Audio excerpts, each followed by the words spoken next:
Баршаңызға сәлем достар. Бүгін сіздерге таңғы ас француз омлетінің рецептімен бөлісетін боламын. Видеоның соңына дейін көріңіздер, мені қолдап кетіңіздер. Егер рецепт ұнаса, достарыңызбен бөлісуді ұмытпаңыздар.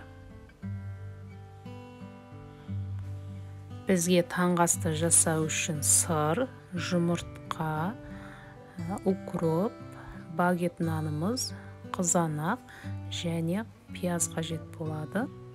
Алдымен пиязымызды кубиктап майдалап турап аламыз. Багет нанымызды видеода көріп тұрғандарыңыздай бөліктерге бөліп аламыз. Егер үйлеріңізде багет болмаса, мен секілді өздеріңіз жасаған нанды да пайдалана берсеңіздер болады. Қызанағымызды да осылай кубиктап турап аламыз. Укропты ұсақ етіп турап аламыз. Енді екі жұмыртқамыздың үстіне ұсақтап туралған укропты салып, дәміне қарай тұз бұрыш саламыз.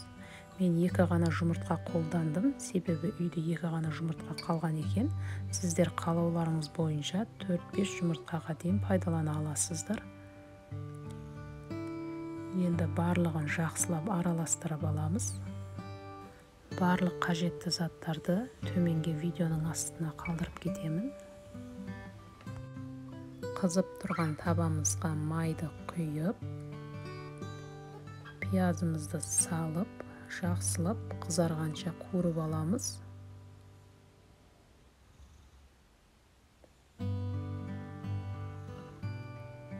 Енді үстіне қызанағымызды салып, тағы да араластырып қуырып аламыз да, бетін 5 минутқа жауып қойып қоямыз.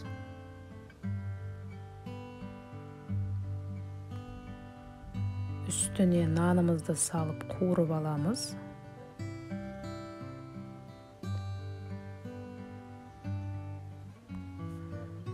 Алдын ала дайындап қойған жұмыртқамызды құямыз. Мен осылай барлығын араластырып жібергенді жақсы көрем. Сіздер жұмыртқаны құйғаннан кейін араластырмасаңыздар да болады.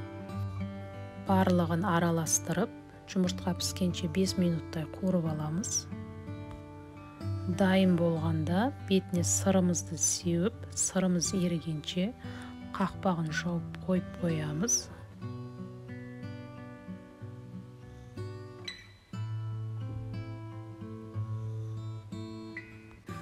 Міне көріп тұрғандарыңыздай біздің таңғы асымыз, француз омлетіміз дайын болды. Өте ерекше әрі дәмді болып шығады. Міндетті түрде сіздерде отбасыларыңызға таңғы асқа жасап беріңіздер. Осындай ерекше тағамдармен қуантып қойыңыздар. Дәмі деген енді керемет. Егер видеоның соңына дейін көрген болсаңыздар, каналыма тіркеліп, лайк басып, комментарий жазуды ұмытпаңыздар. Баршаңызға ас болсын.